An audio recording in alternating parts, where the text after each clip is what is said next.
The story begins in the 50s with a 7-year-old boy named Cody who is dreaming of a mysterious lake. He wakes up to the call of his mother, Laura, and the two hit the road to a new home in California. Upon arrival, a man named Langtree hands Laura the keys to the house where she will live with Cody and offers to help her with anything she needs. His wife, Lenora, is much less friendly and doesn't even respond to the new residents' wave. After the couple leaves, Laura takes a tour of the house, trying to get Cody excited about the move. Looking out the window of his room, the boy sees that their house is right next to a large lake. The next day, Laura tells him to play outside, and when he goes out, we see that their house is completely isolated, with no neighbors for miles. After a while, Laura looks out the window and, not seeing her son, decides to confirm that he is indeed nearby, and discovers that he is not. We see Cody wandering off on the other side of the house and standing by the lake with an almost hypnotized look. The same melodious voice from the dream seems to be calling his name, and something suddenly emerges from the water, but dives back down so quickly that Cody can't see what it was. He gets startled when Laura finds him, and she forbids him to play there, as it is dangerous to be so close to the lake. That night, Laura rests on the sofa while the TV shows commercials for Hotpoint appliances. Then the phone rings, and she picks it up just to stop the sound, but refuses to answer the call. Now the TV displays a horror movie in which a maiden is attacked by the lakeside, but Laura ends up falling asleep. A storm is approaching, and the house begins to shake, making the chandelier in Cody's bedroom sway. Then we see a shadow growing on the ceiling, and a sinister figure appears in the window, upside down. Laura has a nightmare, seeing herself as the maiden in the movie, attacked by the lake monster while a hero tries to save her. The dream ends with the face of a woman who tells Laura not to be afraid. However, in reality, she wakes up to the screams of Cody calling for her in panic. She rushes upstairs, and the boy says he saw a monster, but she doesn't believe him and explains that it must have been a nightmare. Cody begs her to look out the window, and Laura pulls back the curtains, seeing nothing strange outside. Blaming the storm for the tension, she confesses that she also dreamed of a scary monster and assures him that none of this is real, as the two are completely safe. When she tells him to sleep because there is school tomorrow, he starts grumbling that he doesn't want to go. But Laura replies that this is not optional. At Cody's request, she leaves the door open when she leaves and then turns the light off again. After that, she calls Dr. Weaver, and the secretary says he is not available. Laura prefers not to leave a message and hangs up, reaching for the bottles of liquor she keeps in a hidden box under the bed.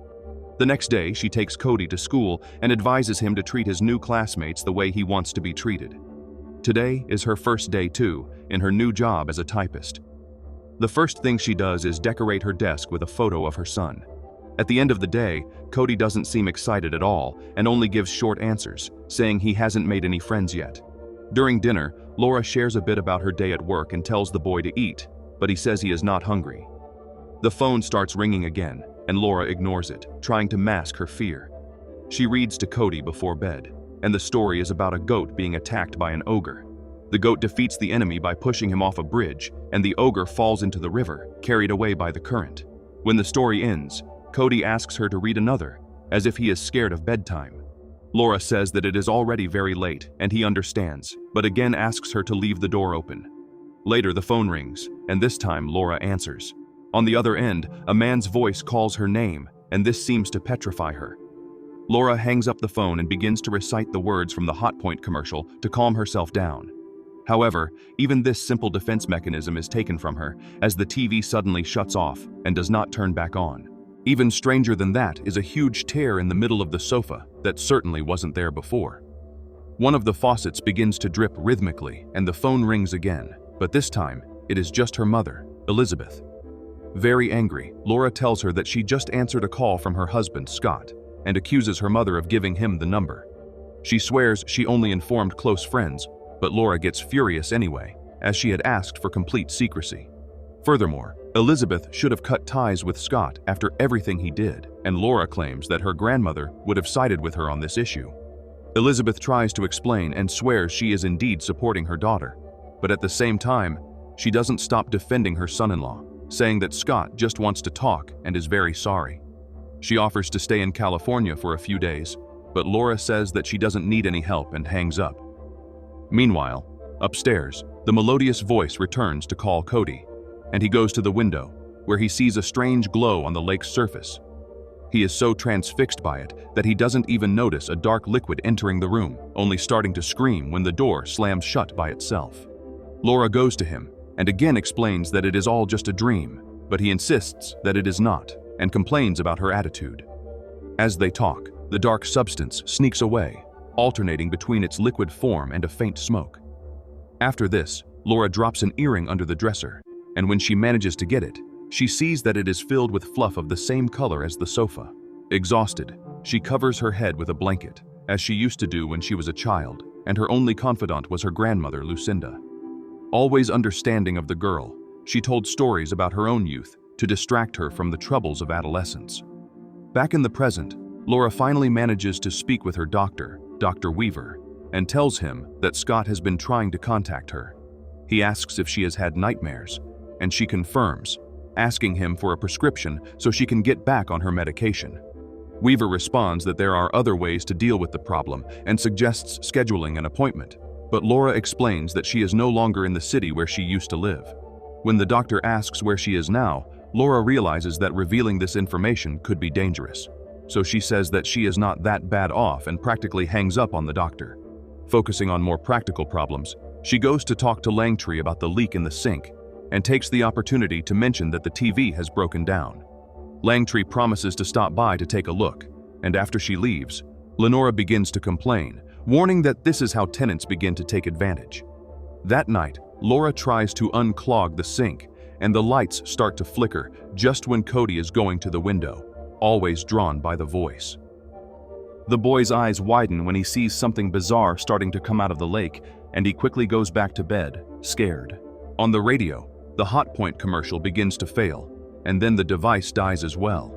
Suspecting it to be another storm, Laura goes to the backyard and hears a dog barking.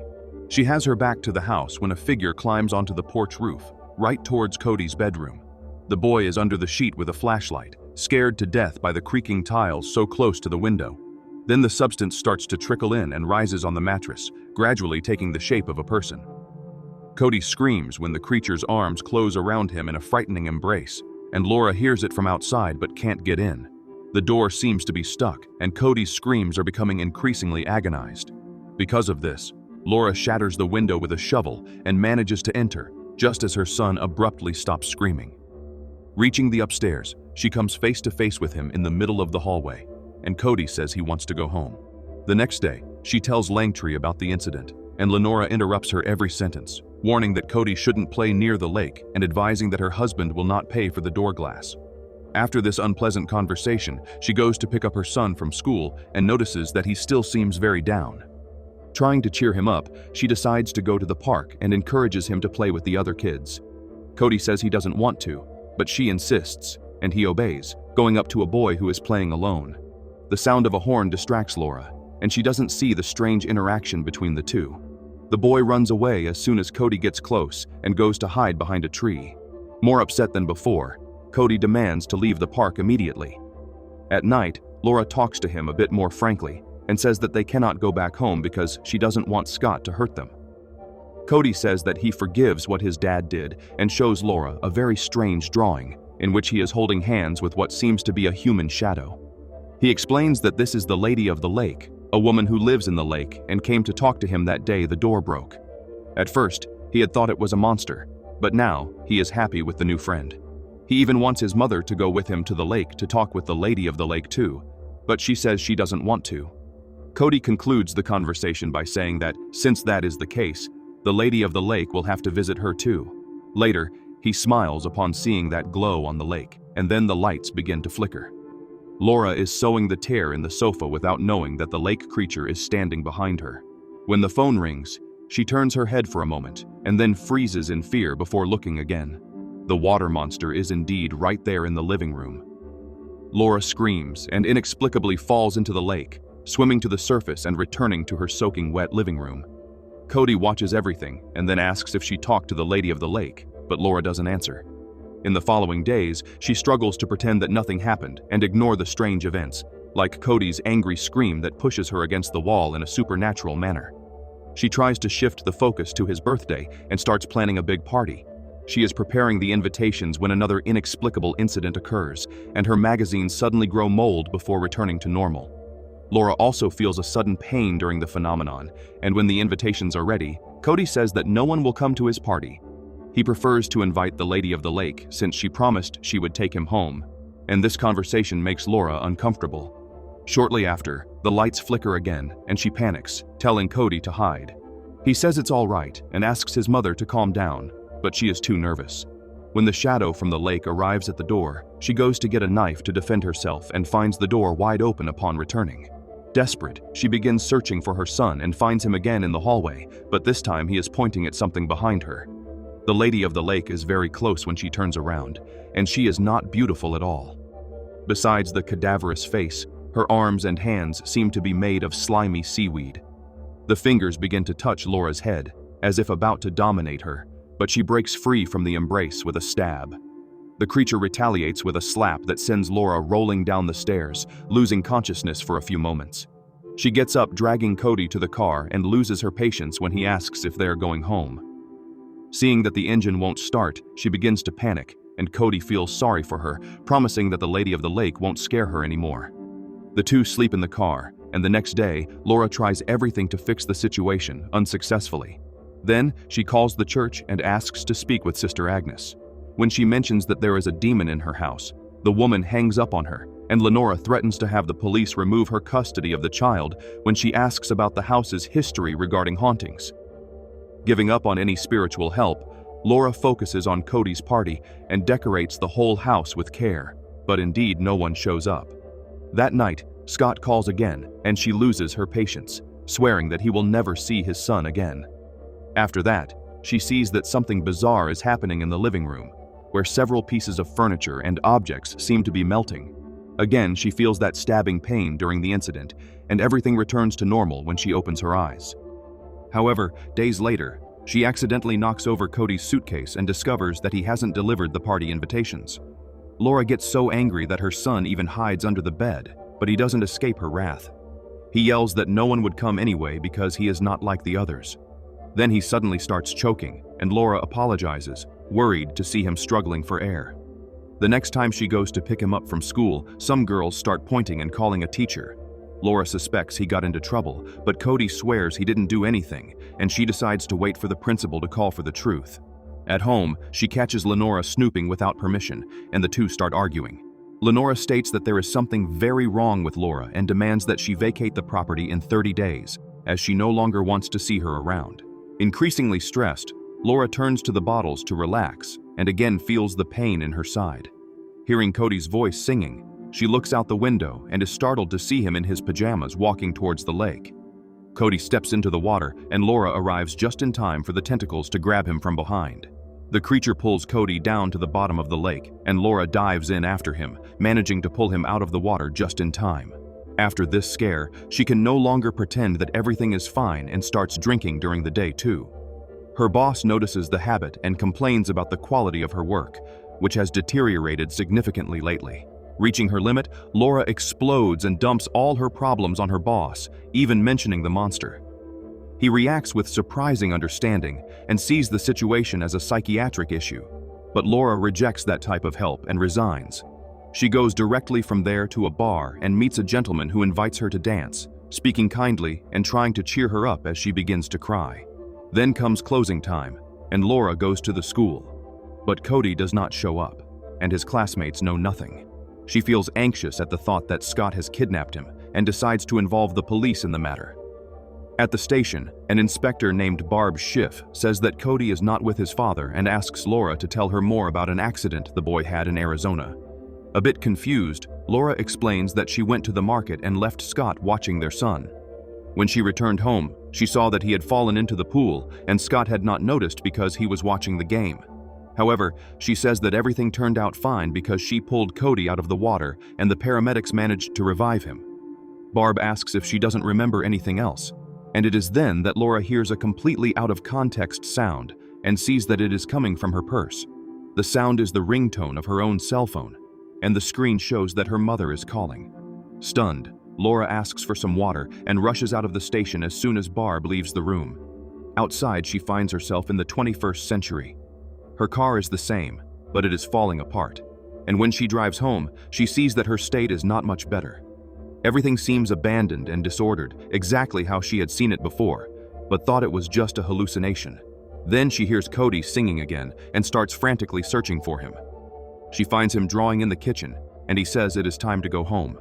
Laura still insists that they are not going and tries to force him to pack his bags, saying that they can still start over somewhere else. Tired of this whole situation, the boy tries to leave by himself, and she doesn't let him, even throwing him to the ground. Cody then exhibits special powers again, moving objects without touching them, smashing all the dishes, and practically destroying the house, until the tentacles emerge out of nowhere and pull Laura down. She is taken to the bottom of the lake by the lady of the lake, but manages to break free and swims toward her son, returning to the house. Cody cries and begs her to let him go, saying he wants to stay with the lady of the lake. Laura doesn't want him to speak like that, but he says it's okay, and that the pool accident wasn't her fault. She bursts into tears and hugs the boy, finally agreeing. The two go to the lake, and for the first time, the lady of the lake appears as she truly is, revealing her identity. She is Lucinda, Laura's grandmother, who always comforted her with stories from her own youth in the 50s. After Cody drowned due to Scott's neglect a year ago, it was to this decade that Laura's mind fled to endure the pain.